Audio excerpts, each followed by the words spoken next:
رفعت إلى رب الأنام مطالبي، ووجهت وجهي نحوه ورغائبي، إلى الملك الأعلى الذي ليس فوقه مليك يرجى سيبه في المتاعب، إلى الصمد البر الذي فاض جوده وعم الورى طرا بجزل المواهب، مجيري من الخطب المخوف وناصري مغيثي إذا ضاقت علي مذاهبي، مقيلي إذا زلت بي النعل عاثرا، وأسمح غفار وأكرم واهبي، فما زال يوليني الجميل تلطفا ويدفع عني في صدور النوائب، ويرزقني طفلا وكهلا وقبلها جنينا ويحميني وبي المكاسب، إذا أغلق الأملاك دوني قصورهم ونهنها عن غشيانهم زجر حاجبي،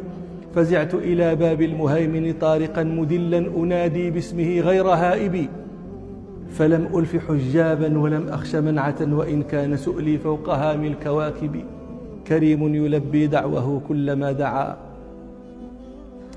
نهارا وليلا في الدجى والغياهب،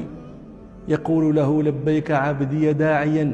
وإن كنت خطاء كثير المعايب، فما ضاق عفوي عن جريرة خاطئ